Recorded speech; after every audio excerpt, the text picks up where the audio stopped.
బాగా నేను చూసుకుంటానని చైనా వాడు వెన్నుకు దన్నుగా పాకిస్తాన్ కి నిలబడుతున్న విషయం ఉండొచ్చు. ఈ రెండు కారణాల వల్ల ఈ పాకిస్తాన్ అమెరికా మాట కూడా వింటం లేదని చెప్పేసి భావిస్తున్నాను.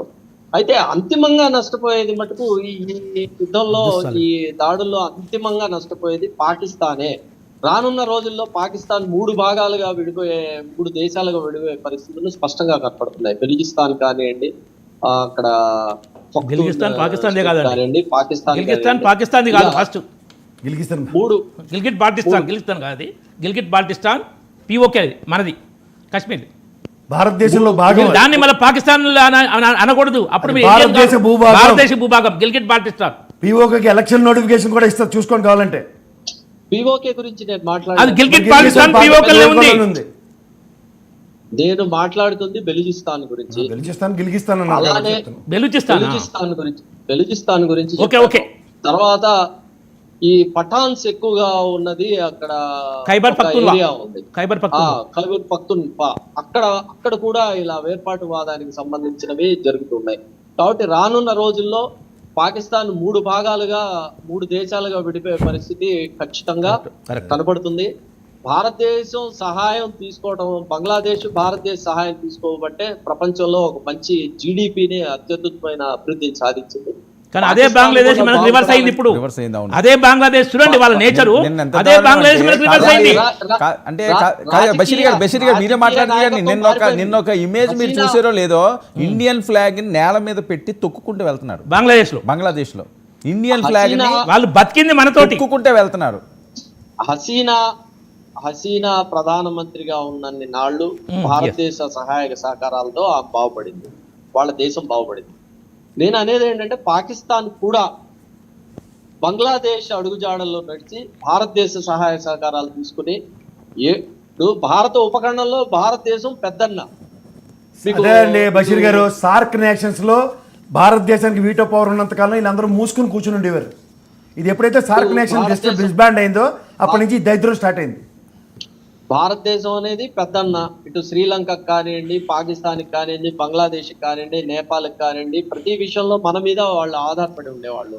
కాబట్టి ఈ పెద్దన్నగానే గౌరవించి మన సహాయ సహకారాలు తీసుకుంటే కనుక పాకిస్తాన్ అద్భుతంగా అభివృద్ధి సాధిస్తుంది, వాళ్ళ మానవ వనరులు కూడా అభివృద్ధి సాధిస్తాయి. కానీ దానికి భిన్నంగా పాకిస్తాన్ నిరంతరం భారతదేశాన్ని అస్థిరపరచాలని చెప్పేసి కుట్రలు చేస్తుంది. దానికి వారు ఈ రోజు తగిన మూల్యాన్ని చెల్లిస్తున్నారని చెప్పేసి నేను భావిస్తూ, రానున్న రోజుల్లో 3 భాగాలుగా విడిపోతుంది పాకిస్తాన్ అని నేను 100% నమ్ముతున్నాను. ఓకే, ఇప్పుడు ఏంటంటే ఈ పాకిస్తాన్కు మనం ఏ విధంగా ట్రీట్మెంట్ ఇస్తున్నామో అది ఒక అంశం. దానికైనా ముఖ్యమైన అంశం, ప్రపంచంలో అత్యధిక జనాభా ఉన్న దేశం, ప్రపంచంలో 4వ ఆర్థిక వ్యవస్థ, ప్రపంచంతో 4వ బలమైన సైన్యం. ఈ దేశానికి, ఈ ప్రపంచానికి గుర్తింపు వచ్చింది. ఇప్పుడు భారతదేశానికి ఫాస్టెస్ట్ గ్రోయింగ్ ఎకానమీ. ఇప్పుడు సెక్యూరిటీ కౌన్సిల్లో పర్మనెంట్ సీట్ రావాలి. దీని గురించి ప్రపంచం శాంతి కోరుకునే వివిధ దేశాల వాళ్ళు ఆలోచించి భారతదేశానికి సెక్యూరిటీ కౌన్సిల్లో పర్మనెంట్ సీట్ ఇస్తేనే 3వ ప్రపంచ యుద్ధం రాకుండా ప్రపంచంలో ఈ చిన్న చిన్న యుద్ధాలను కూడా ఆపే ప్రయత్నం చేయగల సత్తా భారతదేశానికి ఉంది. భారతదేశ నైజం అది. భారతదేశం ఏ దేశాన్ని ఎప్పుడు అక్వై చేసుకోలేదు, ఏ దేశాన్ని దోచుకోలేదు. ప్రపంచ శాంతిని 100% కోరుకునే దేశం భారతదేశం. దానికి అన్ని అర్హతలు ఉన్న దేశం. సెక్యూరిటీ కౌన్సిల్ పర్మనెంట్ సీట్కు భారతదేశం. దీని గురించి కూడా ఆలోచించాలి, విజ్ఞప్తి చేస్తాం. ఏంటి ఇండియన్ ఫ్లాగ్ని అవమానించడం బంగ్లాదేశ్? వాళ్ళ చిల్లర మేము ఇప్పుడు అదే సుహాగరాత్ అని ఇంగ్లాండ్లో వాళ్ళు ఎట్లా చేశారో అదే టైం మనస్తత్వం ఇది. తిన్న ఇండియా అదే దేంట్లో అయితే తిన్నారో దాంట్లో ఉంచడం చూడండి. సో అలాగే ఘోరం. ఇప్పుడు బంగ్లాదేశ్ పరిస్థితి, షేక్ హసీనా వెళ్ళినాక బంగ్లాదేశ్ పరిస్థితి ఒక అనార్కీ స్టేట్ తయారైంది. ఆయన ఏ విధంగా నాయకుడు? ఆయన మాటకు వాల్యూ ఎంతవరకు ఉంటుంది? ఆయనకు ఆ నాయకత్వం ఉందా? దేశాన్ని డిస్టర్బ్ చేయడం కోసం ఒక దేశం వాళ్ళకేదో ఒకటి ఇవ్వలేదని చెప్పి కొన్ని శక్తులు చేసి ఆ బంగ్లాదేశ్ని నాశనం చేసినాయి. షేక్ హసీనా ఉన్నంతకాలం నిజంగా మన దగ్గర కొంచెం ఓవర్గా మాట్లాడినా కొన్ని విషయాలు అందులో మన దేశం కన్నా ఫాస్టెస్ట్ కూడా కాకపోయినా మన దేశంతో పాటు మంచి డెవలపింగ్ ఎకానమీగా ఉండే బంగ్లాదేశ్ షేక్ హసీనా ఉన్నప్పుడు అలాంటి దాన్ని నాశనం చేసుకున్నారు. వాళ్ళు ఇండియన్ ఫ్లాగ్ తొక్కితే వాళ్ళు నాశనం అయిపోతారు. వాళ్ళ ఫ్లాగ్ని చెప్పుకొని వాళ్ళ దేశం నాశనం చేసుకున్న వాళ్ళు. అది పాకిస్తాన్ చూసన్నా బంగ్లాదేశ్కి వెళ్ళి నేర్చుకోవాలి.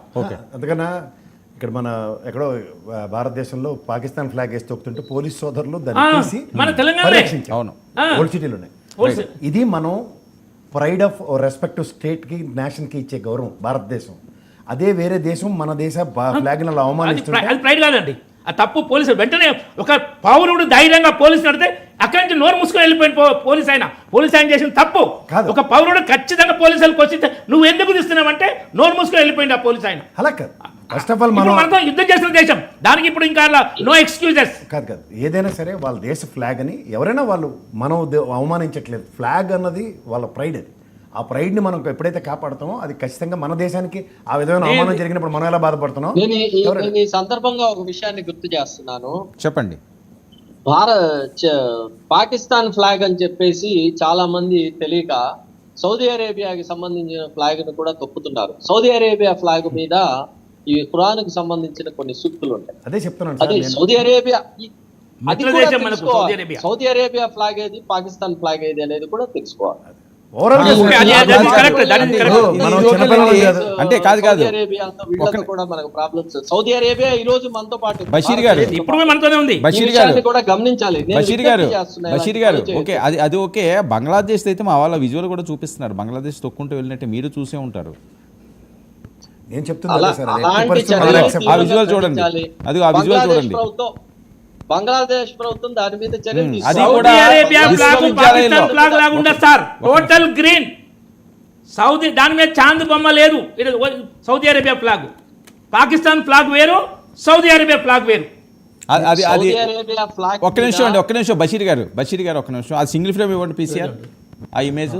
ఖురాన్ రాతలు ఉంటాయి దాని మీద. ఖురాన్ రాతలు ఉంటాయి సౌదీ అరేబియా ఫ్లాగ్ అదిగో మీద. ఒకసారి చూడండి, దాన్నే అందరూ ఒకసారి చూడండి. విశ్వవిద్యాలయం దగ్గర యూనివర్సిటీలో విద్యార్థులతో ఎంట్రన్స్ లో, అంటే అది తొక్కుకుంటానే వాళ్ళు వెళ్ళాలి కాలేజీకి వెళ్తే. అది ఇంకా మరి ఇంత నీచానికి దిగుతుంటే, ఇంత బరి తెగింపు అయితే దీన్ని మన ప్రభుత్వం ఖండించాలి. మన ప్రభుత్వం ఖండిస్తూ అక్కడ బంగ్లాదేశ్ కు మనం శత్రు దేశం కాదు, అయినా బంగ్లాదేశ్ వాళ్ళు అంత నీతంగా చేస్తారు. చేయాలి? పాకిస్తాన్ కి ఇప్పుడు మన శత్రు దేశం ఇన్ని ఘోరాలు చేస్తుంది.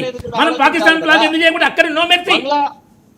ఏదైనా సరే ఏ దేశ ఫ్లాగ్ అయినా మనం గౌరవించాలి. ఆ విధంగా చేయడం తప్పు. బాజీ గారు, వాళ్ళకి స్ట్రిక్ట్ గా మనం చెప్పాలి ఇలా ఓకే. జరుగుతుంది. బాజీ గారు ఏంటిది బంగ్లాదేశ్ చర్య ఏంటి? తీసుకోమని. బంగ్లాదేశ్ కూడా పోయే కాలం దగ్గర పడిందా? ఎస్, అదే కనబడద్దు. పెదప కాలం పెద్ద బుద్ధులని ఆ దగ్గర పడితేనే ఇలాంటి అకృత్యాలు, ఇలాంటి హీనమైన చర్యలు చేస్తారు.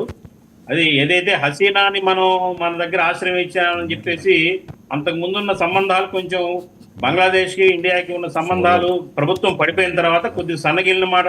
ముజిబుర్ రెహమాన్ కూడా మనం ఇంతకుముందు ఇచ్చినాం, ఇందిరాగాంధీ ఆశ్రయం ఇచ్చింది. మనం గుర్తుపెట్టుకోవాలి, షేక్ ముజిబుర్ రెహమాన్ కూడా ఆశ్రయం ఇచ్చినాం. ఎట్టి పరిస్థితుల్లో ఖండించి తీరాల్సిన అంశము ఇది. చాలా తప్పు. బంగ్లాదేశ్ యాక్చువల్ గా ఎప్పుడు కూడా మన మిత్ర దేశంగా ఉండే దేశం.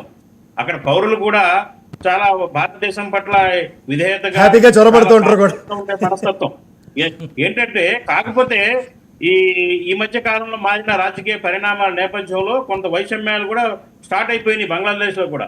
ఏదేమైనా అది చాలా ఘోరమైన తప్పు, దాన్ని ఖండించాలి. మన ప్రభుత్వం తరపు నుంచి కూడా అక్కడ మన విదేశాంగ వ్యవహారాల చూసే వాళ్ళు కూడా దీని మీద స్పందించాలి.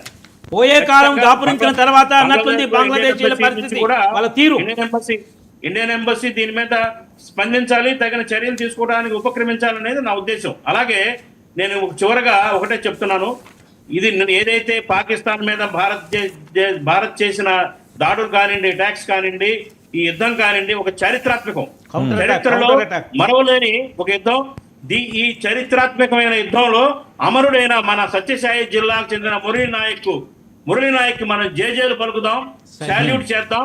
అట్లాగే అతని కుటుంబానికి మనం సానుభూతి వ్యక్తం చేస్తూ అతని ఆత్మ శాంతించాలని చెప్పేసి మన 5.5 కోట్ల ఆంధ్రప్రదేశ్ ప్రజల తరఫున, ఈ వేదిక 99 టీవీ వేదిక తరఫున నేను తెలుగు వాళ్ళు 9 కోట్ల మంది తెలుగు వాళ్ళ తరఫున, యావత్ 140 కోట్ల భారతీయుల తరఫున మరొక అంశం అండి. ఓకే, అనవసరంగా అన్యాయంగా అతి దారుణంగా చనిపోయిన వాళ్ళందరికీ మురళీ నాయక్ గారితో పాటుగా 1 నిమిషం శ్రద్ధాంజలి ఘటిద్దాం ప్లీజ్. పట్టుతాం. నిలబడాలి.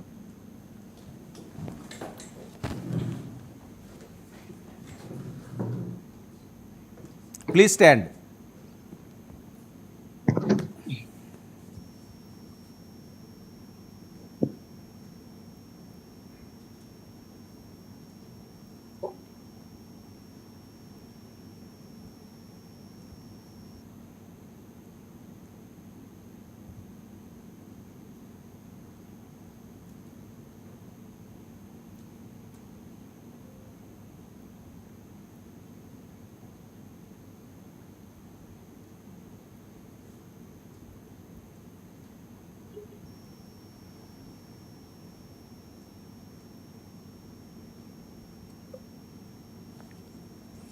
Thank you. చివరగా ఆయన ఆత్మకి శాంతి చేకూరుతూ ఆయన ఆత్మ 10 మందికి ప్రేరణ కలిగిస్తూ భారత సైనికులకి నూతన ఉత్తేజంతో ఇలాంటి పాకిస్తాన్ ముష్కరుల్ని ఖండించడానికి వాళ్ళ ఇంకొక దేశంలో ఇలాంటి విఘాతం కలిగించకుండా ఉండడానికి ఆయన ఆత్మ బలిదానానికి మనం ఇచ్చిన నివాళులు చర్చపడి అనిపిస్తుంది. థ్యాంక్ యూ సో మచ్ అండి బాజీ గారు చర్చలో పడినందుకు. థ్యాంక్ యూ అండి బషీర్ అహ్మద్ గారు, థ్యాంక్ యూ రామరెడ్డి గారు, థ్యాంక్ యూ కేఎస్ ప్రసాద్ గారు. ఇది ఇవాళ special debate. Stay tune to 99 news.